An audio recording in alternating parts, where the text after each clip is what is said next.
Hey, this is Malika of Evanston Live TV, and I have with me today a woman you all are going to want to pick her brain. You're going to be upset I didn't do this live. I did this recorded because I knew it would be a lot of questions coming at her, but we'll be sure to put her contact information, how you all can receive more information about fair housing. Now, that is Yes. a topic we all need to be talking about is fair housing. Welcome to Evanston Live TV, Jasemen Hatcher. Welcome. Thank you for having us. We're glad to be here, or me representing Open Communities is glad to be here. Yes, yes. Now you're a director Yes, on Hood yes, and and engaging counseling, engaging the community. So you hear the stories, you see what's real. we do. We do. Um, we see the sad stories, but we see the joyful stories. I like to tell people our role is not to be your coach, right, or your counselor. Our job is to empower you to use the voice that you already have. And those stories that we see mean so much and they can be transformative. And they have been in many communities. So, yeah, we see it all, but we empower it all. Yes. Now fair housing, when people are looking for housing, Yes. um, and they see the branding, you know, The logo, yes, the equal logo for fair opportunity. housing, Yes. you're thinking, oh, okay.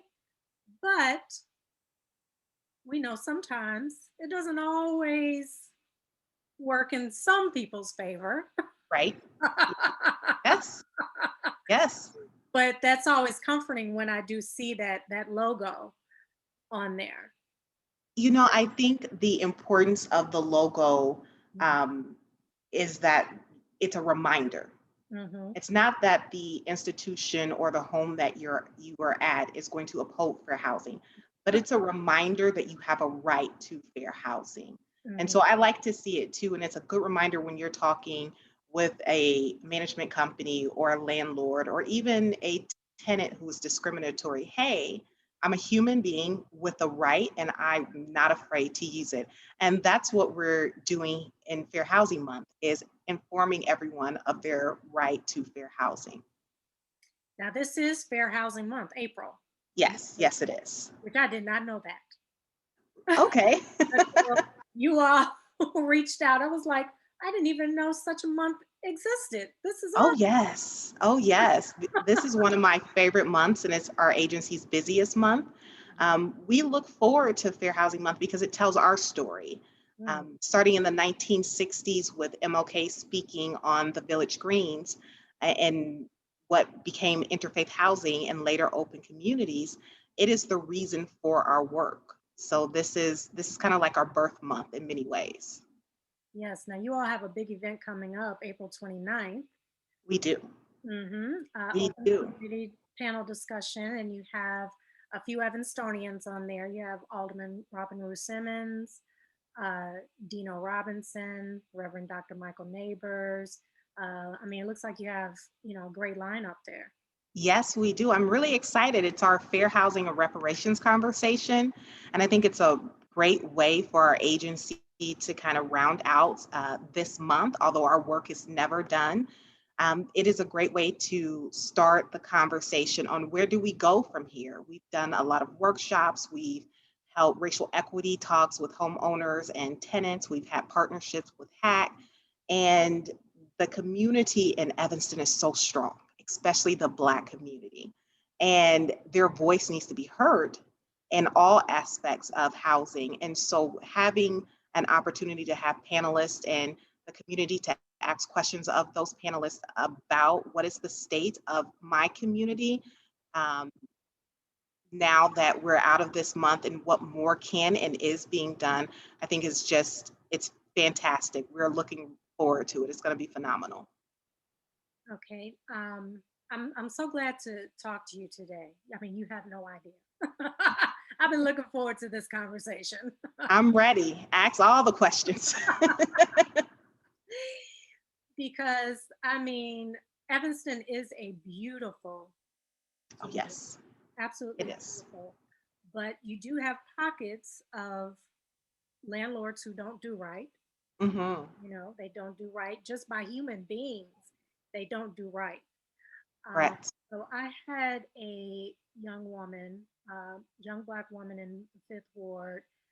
She had reached out to me um, because she had had an issue in her building where it was the dead of winter, it was freezing, Yes. no heat. The plumbing wasn't working. She couldn't get hot water, and she had 5 children. Oh, Yes, and I guess there was a rodent problem, and she had been complaining about it for so long and not getting any sort of response from anyone. So she reached out to me. I'm media, and she reached out. Is there anything you can do to help me? So I just couldn't believe that someone could just be that cruel, oh yes. especially in the dead of winter. Yes. You know, And yes. that story is like so many stories we hear in Evanston. And Mm, let's name it. It's like so many stories we hear from Black Evanstonians. mm, And it seems like each year where you would hope there would be change, those issues are getting worse. mm, mm, We're hearing the stories about landlords who retaliate. If you complain, mm, if you want some type of repair, they're going to shut off your heat in winter or shut off your water, or they will not fix the vermin problem. Rodents, roaches, and during the pandemic, knowing that children are in the home any time of the year, they would not live like that themselves, right. but yet they will demand full rent and have a person, a family living in those conditions. That has become all too frequent. Mm. Well, one, I'm going to have you tell people what to do because I don't advise everyone to contact Evanston Live TV to fix the problem. I was able to help her. I contacted Alderman Robin Rue Simmons. This was at night, and immediately I was like, please. I emailed her, I texted her, I did all that I could to reach out to Alderman Simmons, and sure enough, that landlord, the maintenance person, reached out to that tenant at like 10, 11 o'clock at night, like, what can I do or what's happening? Finally answered her call after so many complaints. But, that's not going to always happen. I'm not going to always be, there. So what do you tell people to do in a situation like that?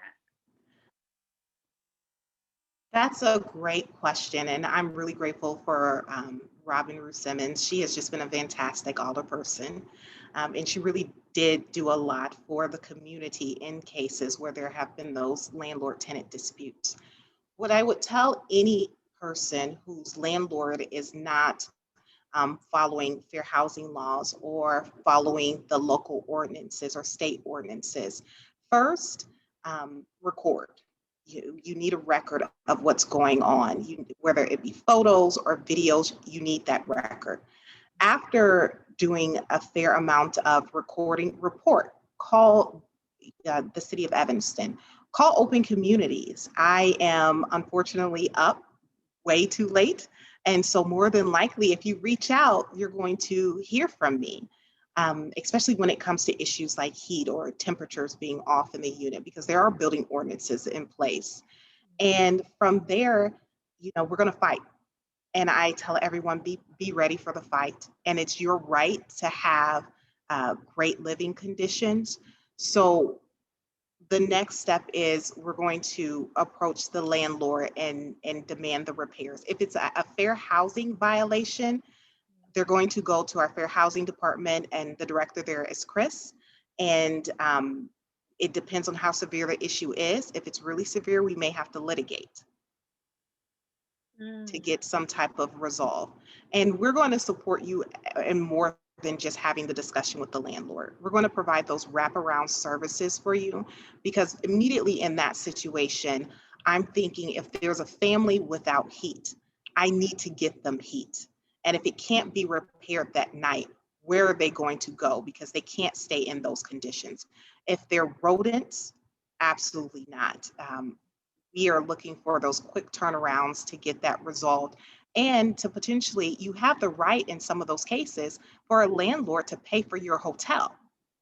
So give us a call and we can see what we can do. And if they can't pay up front, they can reimburse you. But we can negotiate those things and get you out of that environment. Mhm. Mhm. Yes, yes. And how long does that process even take? How long does that take? That's the key, right? I would like to say it's this an hour later, but it's not.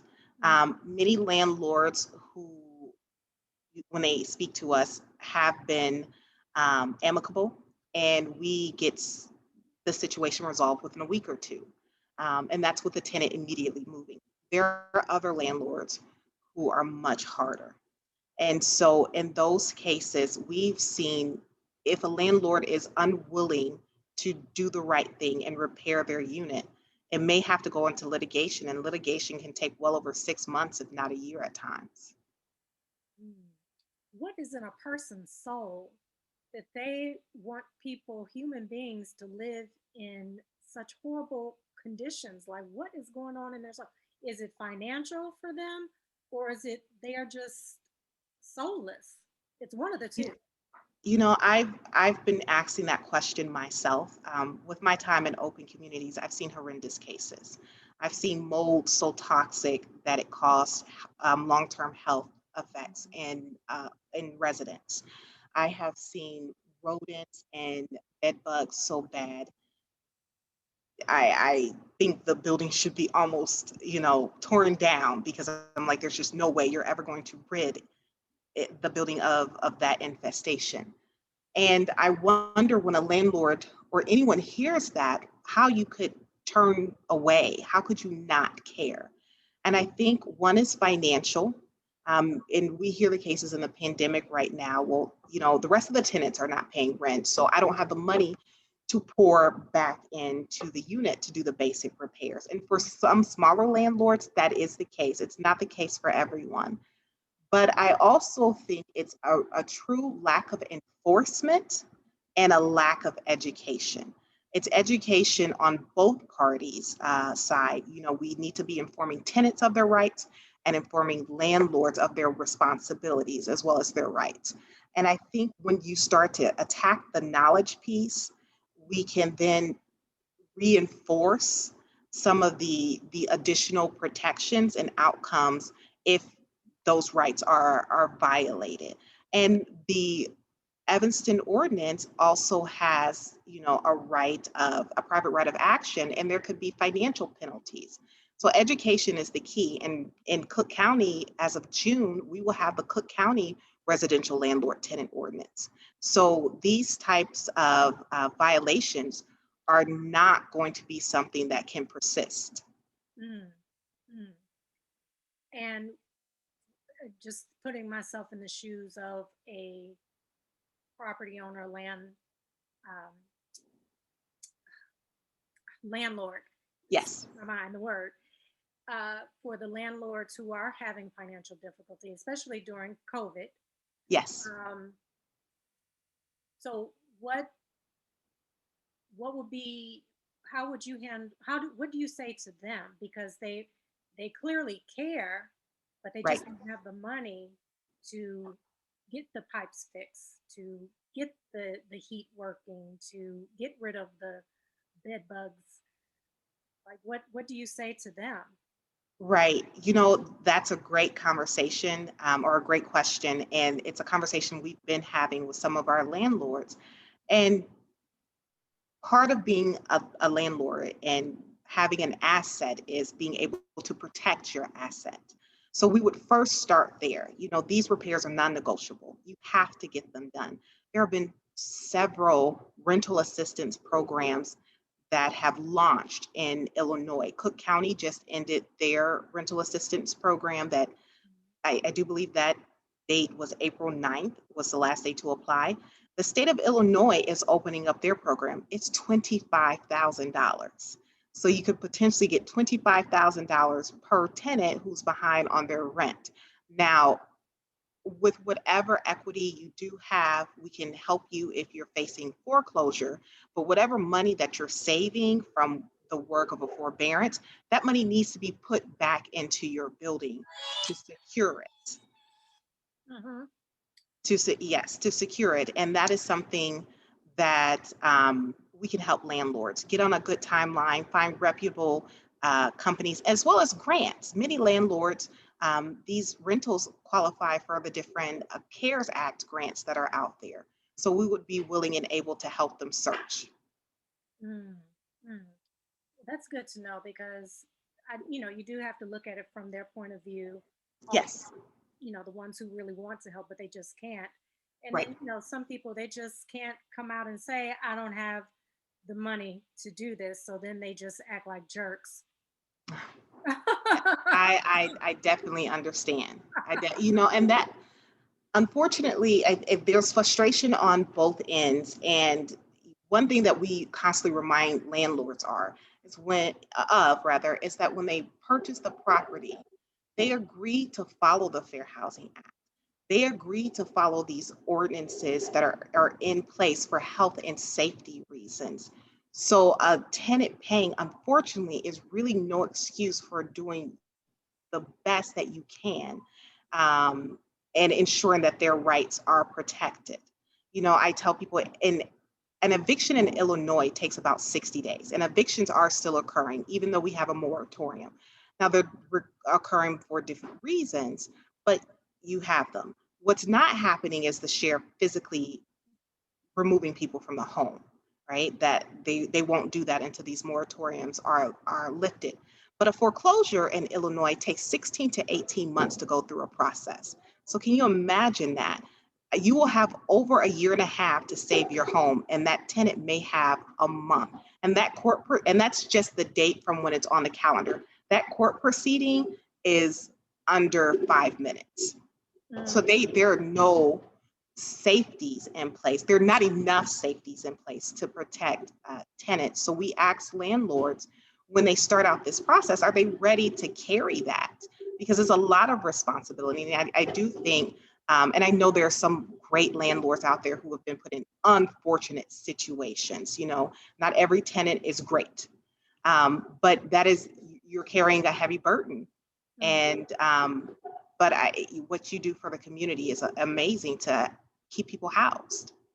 mhm, mhm. Now, the event that is coming up, um, one, let me just say, it's disturbing to hear that you've seen a lot of that in that. Um, Sorry. yeah, I hate hearing that. Absolutely. When I got just that one call, that was just one, and my heart broke. Like Right. I couldn't believe it. I just couldn't believe someone would be that cruel to a woman with children uh, Yes. in the dead of winter. But you have people out there like that. So I hate hearing that there's so many in Evanston. Yes. Mm, Yes. mm, Yes. And Evanston is seen as a safe haven for so many. I have people from all around the Chicago area and the surrounding suburbs stating how they want to come to Evanston because even though they've heard from friends, certain issues exist, it's still better than what they're dealing with in their communities.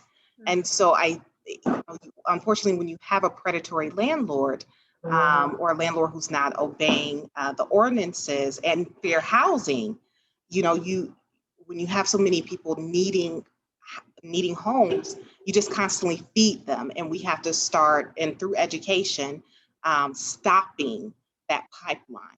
First is to educate the landlord, let them know here's what you're in violation for of, and I am so sorry. I have a 5-year-old who is deciding to be very loud. Um, but if they're unwilling to obey the Fair Housing Act, then I think the options for litigation or to get HUD involvement is very much so needed. Sorry. it's okay. It's okay. we won't keep you that much longer. I know he's probably like, I need to get outside, get some air, some exercise.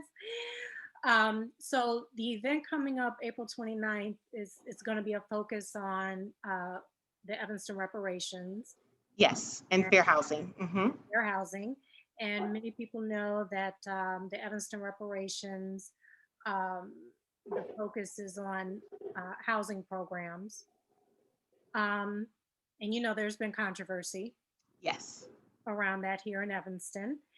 Um, on the one hand, of course, like everyone was celebrating when Alderman Simmons kicked the door open to a real conversation about reparations. Most definitely, like Absolutely. everyone was celebrating, and we still hold a great deal of respect for her for making it a real conversation. Yes. Um, but when the vision changed for how reparations was going to roll out for Evanston, that's when the controversy came about because many people saw a housing program as, well, that's a housing program that anybody can get anywhere. Mhm. So why are we calling that reparations um, when you can find all sorts of first time buyer programs? And then, there was concern for the actual program itself. Is that really helping anyone? Because $25,000 in Evanston isn't going to get you anything unless you already have a ton of money saved up. Mhm. Um, the reality of, especially going through this past year, credit scores have been impacted, Absolutely. seriously impacted. So these are things that you need to purchase property. And even though we see fair housing, that logo that brings us some comfort, we know, especially when it comes to buying property, the color of your skin could seriously be a problem at the bank as well as with the realtors. I don't care what rules Absolutely. they got in place, what laws they have in place, it's an issue. Yes, it is. So many people see this reparations program, housing program being dressed as reparations as not really much of a start, Mhm. um, because we know the realities of what housing really looks like, especially in Evanston. Right. Right. That's interesting. And I've been following the conversation on reparations, and I'm a huge advocate of reparations myself. And I think it is long overdue in all of our communities. And as you said, Alderman Simmons opening up the door and having a true conversation and initiative. It's not just the conversation, it's the action that has been put behind it is just phenomenal. And that's something that many places have, well, no place, right, as to my knowledge, has actually accomplished. I think that my fear and where I hold so much space for Black Evanston is that home ownership is definitely a goal, but after this pandemic, it is much further away. So though the 25,000 for home ownership is a phenomenal offering, it- they're 15 years out because, like you said, credit scores are low or they're dealing with the systemic issues in rentals. If we look at the rates of Black women evicted compared to every other demographic, we lead. And we account for, I think, over 40% of the homeless population, but we're only 13% of the US population. So we need, for me, the conversation with what can I do just in my role to even help someone see a vision that's actually achievable of home ownership is what I am pondering. And it feels for so many who are living that reality so far off. And, if we could have programs also, in addition to that, first time home buyers that really support housing stability for tenants and giving them the backing to become first time home buyers, that would be great. One of the things I spoke about with some of the lenders in our service area were there two big points that they're seeing in the home ownership process right now. One, For whatever reason, individuals who have your government-backed loans like your FHA, are at a disadvantage. Buyers are choosing your conventional loans or your loan holders. So that is going to put many of those first-time home buyers um, on an unequal footing. Mm, And we know that it's going to be a big gap between race. And we can't figure out why in Evanston, buyers are preferring the conventional loans. And this is systemically, right? This is a pandemic thing. We've seen it for months now. Um, in addition to just the preference for the loans, a lot of individuals, like you said, the high credit card use, the loss of jobs, or the additional family members that have moved in, really has taken home ownership off the table. And so, with many lenders being strict about the needs of first-time home buyers to even complete the application and get the offer, many people are no longer qualified. That's not something realistically they can accomplish in the next year or 2 years. mm, mm, And then we're seeing the prices of homes in Evanston go up. The demand is there and the pricing is there. And so, sitting down with clients and helping them work through those numbers, when I look at those numbers, what realistically does a Black Evanstonian have to make in order to purchase a home in Evanston, even with a $25,000 first time home buyer? And is that realistic? Have we started to address the other institutional um, discrimination that exists in Evanston in order to help them, have a conversation? mm, mm. And we've had people who have looked into properties, those who would qualify for this housing program, Mm-hmm. under the Evanston reparations. Um, and the property is like what we talked about at the beginning of this interview, like slum. So they Yes. would have to put in a ton of money just to fix it up to be decent to live in, with a $25,000 down payment. Um, so yeah, there realistically, as people are starting to wake up as to what this really means, what it really looks like, people are like, oh, this is not such a great housing program after all, um, for Evanston. Maybe in Right. some other areas or other parts of the country, it might be a great opportunity, but for Evanston, it's so expensive here. Yes. And Yes. and we've I, talked about the realities here in Evanston based on race inequity. yes. I think it is a strong start. Sorry, can I take 1 second? Get Okay. down. Get down. Sorry, my son is on my exercise equipment. Get down and go in the room. And before he falls and I have an emergency room visit, we'll sit down. So sorry about that. It's okay. No, go sit down. Sorry, he's autistic too, so it takes a little bit more. Go sit down.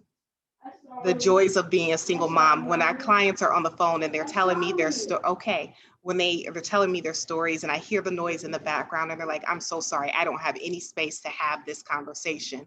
Like, I understand. More than you know, I understand. Um, but going back to this reparations program, I feel that it's a great start for so many reasons.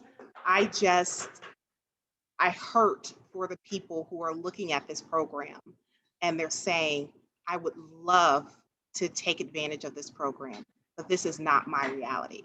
And my reality is that the discrimination that I face from every rental application I've put in does not even allow me to live in Evanston, or only allows me to live in a certain area. I feel their pain.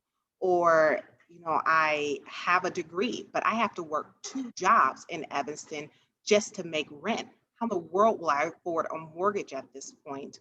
Um, there's so many other issues that are barriers to home ownership that in first-time homebuyer educations have been tried and true. They can really be beneficial. And you just have so much to do though for a community that has, and had so many fair housing violations to even get them to that point, that's where a lot of my work begins. And Mm. that's where I hope that, and I've seen it from other community service agencies or social service agencies in the area. I hope that we are able to do more and pour more into that because we know what's tied to home ownership. We understand health in home ownership. We understand generational wealth in home ownership. So it is definitely a goal that should be met by anyone who has it. We just have to help them get to that point. Well, we appreciate you so much, all of your work, Jasemen. One, I love that you came on today. I was so looking forward to picking your brain and talk. I've learned so much just in our conversation prior to us recording. I learned a great deal from you today. So, though you won't be one of the panelists, which I truly believe that you should be one of the panelists on April 29th, you bring a lot of hands-on Yes. experience to explain what's actually real out here in terms Mhm. of home ownership, fair housing, everything Yes. across the board. So we thank you for your service in the community, Jasemen. Thank you so much. Thank you. And if I could leave those watching with anything, it would be, Fair Housing Month for us doesn't end in April. We will continue to do this work. And for anyone listening and saying, I want to become a home buyer, the one thing that I can promise you is that we will work with you to manifest that goal. And it's a partnership. Um, don't be discouraged by what you see. I tell people when my grandparents moved from the South, the far South, um, areas of Chicago like Cabrini Green was the only place that they can live. And watching them fight for over 60 years is something that I have taken with me as I watch their journey to home ownership and what they have built. And I'm committed to helping everyone reach that goal. And Open Communities is as well. That is absolutely beautiful. Absolutely, Jasemen. So please let everyone know about April 29th and where they Yes. can, I don't know if they can contact you directly with questions or let everyone Abs- know where they can reach you. Absolutely. You can reach our agency at info at Open Communities, or it's info at open-communities.org. And you can also, if you have any questions about the event, send them there, and our outreach coordinator will respond to you as soon as possible. And if you have any further questions about fair housing, our director, Chris Roman, he will receive those emails and he can reach out to you and do the testing, the investigation, and the enforcement as needed. Be empowered to know that you have a voice, and we're here to um, help you use it. All right. Thank you so much. I'll be sure to put the contact information in the description on social media because clearly there's a lot of people out there that have a lot of questions. A lot of people need help. Yes, Um, they're battling some slumlords, and yeah, that's heartbreaking. That is it heartbreaking. is. Yes, it It is. is. We thank you for what you do. So thank you so Thank you. and I'll let you get going. I would love to talk to you a lot longer, but I know you you have a little one there that's like, hello, I'm here. Pay Yes. attention to me. Yes. Okay, Yes. Jasmine, have a great day. Thank you so You much. too. All right, Thank you. Bye bye. bye bye. Okay, this has been Malika, Evanston Live TV. That was Jasemen Hatcher of Open Community. She's director on Hood. She reaches out to the community, and we love spirits like her because there are spirits out there who are not like her. And she's there to protect us, tell us what our rights are, and make sure that our families are safe and warm in homes. We all deserve a place to live, a comfortable, safe, clean place to live, and she looks out for us. So you all be sure to check out the event April 29th. Some panelists that will be on are Evanston own Dino Robinson, Alderman Robin Rue Simmons, Reverend Dr. Michael Nabors, and many from the fair housing industry. So get your questions answered, and you all please stay tuned more here on Evanston Live TV.